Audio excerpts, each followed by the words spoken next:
जय भगवान श्री कृष्ण जी। जो अपना है उससे क्या स्वार्थ।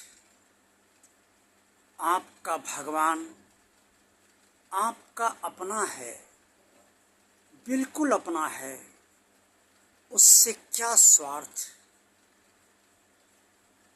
भगवान से पीड़ा अपनी कहना आपका अधिकार है। अपना दुख अभिव्यक्त करना आपका अधिकार है, क्योंकि आप भगवान को अपना मानते हैं और ये भी आप मानते हैं और आपको मानना भी चाहिए कि आपका भगवान आपको अपना मानता है। अगर आप अपने भगवान को अपना ना माने और आपका भगवान आपको अपना ना माने तो जितनी देर भी आप भगवान के पास बैठना चाहते हैं या बैठते हैं और उस दौरान आप जो कुछ भी करते हैं, पूजा करते हैं या सिर्फ अपनी बात कहते हैं या ध्यान लगाते हैं या मंत्रोच्चार करते हैं, वो सब इसलिए कर पाते हैं क्योंकि आप अपने भगवान को अपना मानते हैं और आपका भगवान आपको अपना मानता है। अगर ऐसा ना हो तो ना तो आप भगवान के पास बैठ पाएंगे और ना भगवान आपको अपने पास बैठने देगा। इसलिए भगवान से सब कुछ कहना, अपने जीवन की स्थितियों परिस्थितियों को उसके समक्ष रखना, सुख है तो भी दुख है तो भी सब भगवान के सामने रखना कदापि कदापि गलत नहीं है। लेकिन भगवान से स्वार्थ साधना और भगवान को सिर्फ अपना स्वार्थ पूरा करने का साधन मानना, ये गलत अवश्य हो जाता है। भगवान ये कभी नहीं कहता और कभी नहीं सोचता है कि भक्त अपनी पीड़ा अपने भगवान से ना कहे या अपने भगवान से संरक्षण ना मांगे, भगवान की मदद ना चाहे या भगवान का आशीर्वाद ना मांगे। भगवान समझता है कि ये भक्त को मांगना ही चाहिए, क्योंकि ये भक्त का नैतिक अधिकार है जो उसे भक्त होने के कारण प्राप्त है और जो भगवान ने ही उसे दिया है।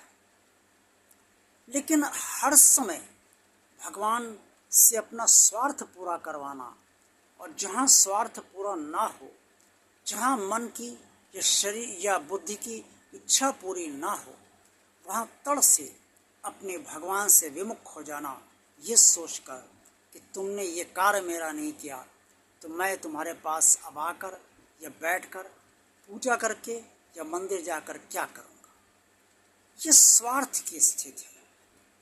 आपसे भी जब कोई स्वार्थ रखता है तो आपको पसंद नहीं आता। आपसे कोई मिलने आता है और प्रेम पूर्वक मिलता है और अपनी पीड़ा कहता है तो आप उससे अवश्य समझते हैं, सुनते हैं, महसूस करते हैं, उसकी पीड़ा से को के प्रति संवेदनशील भी होते हैं। आप अपनी सामर्थ्य अनुसार कुछ उसके लिए कर पाएँ या न कर पाएँ, ये बात अलग है। लेकिन ये सब स्थितियाँ आपके साथ होती हैं कि आप उससे चूँकि ये मानते हैं कि वो आपका है, आपसे प्रेम करता है, इसीलिए उसने आपको मानकर अपनी बात कही है।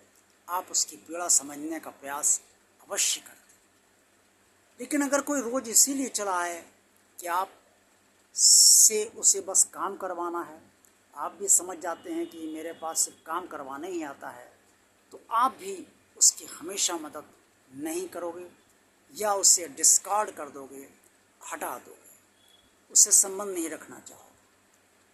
भगवान ये तो नहीं करता कि स्वार्थ रखने वाले को संबंध विहीन कर दे, क्योंकि भगवान और भक्त का रिश्ता या भगवान और हर प्राणी का रिश्ता अटूट है।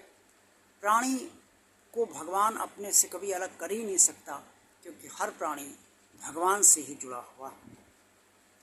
कोई भी मनुष्य या प्राणी भगवान को छोड़ सकता है, लेकिन भगवान उसे छोड़ेगा नहीं, क्योंकि वो भगवान से ही उत्पन्न है। लेकिन भगवान ये जरूर जानता है कि कौन उससे अपना स्वार्थ पूरा करना चाहता है और कौन उससे अपनी से पीड़ा कहता है भगवान को अपना मानकर। इसलिए भगवान को कभी भी अपना स्वार्थ पूरा करने का साधन नहीं समझना चाहिए। बस ये मानना चाहिए कि भगवान हमारा है, हम उससे जो कहेंगे वो हमारी बात सुनेगा और तत्पश्चात वो जो भी उचित समझेगा वो हमारे परिवार के लिए या जिसकी भी स्थिति परिस्थिति आपने कही है उसके लिए वो अवश्य करेगा। ये एक सर्वश्रेष्ठ विचार है और इसी विचार का फल हर मनुष्य को भगवान का भक्त बना देता है और इसी से प्रेम बढ़ता है। इसी से जीवन की समस्याएं भी भगवान के जरिए समाप्त होती हैं, उसका समाधान होता है और संकट और महासंकटों का निवारण भी होता है। रोग भी ठीक हो जाते हैं। जो बहुत गहरे भक्त होते हैं उनके रोग भी ठीक हो जाते हैं। पूजा में भी ध्यान लगता है और भगवान से जुड़ाव गहराता जाता है। आज का वीडियो आपको अच्छा लगा है तो इसे लाइक अवश्य कीजिएगा। जिन श्रद्धालु भक्तों ने भगवान और आप चैनल को अभी तक सब्सक्राइब नहीं किया है वो इसे भगवान का कार्य आगे बढ़ाने के लिए मानकर सब्सक्राइब अवश्य कर दें। चैनल को ज़्यादा से ज़्यादा लोगों को शेयर कीजिए, इस वीडियो को शेयर कीजिए और कमेंट्स बॉक्स में आप सब जो कुछ भी कहना चाहें वो अवश्य कहिए। देखते रहिए भगवान और आप चैनल। आप सबका कल्याण हो, आप सबका दिन शुभ रहे। जय भगवान श्री कृष्ण जी।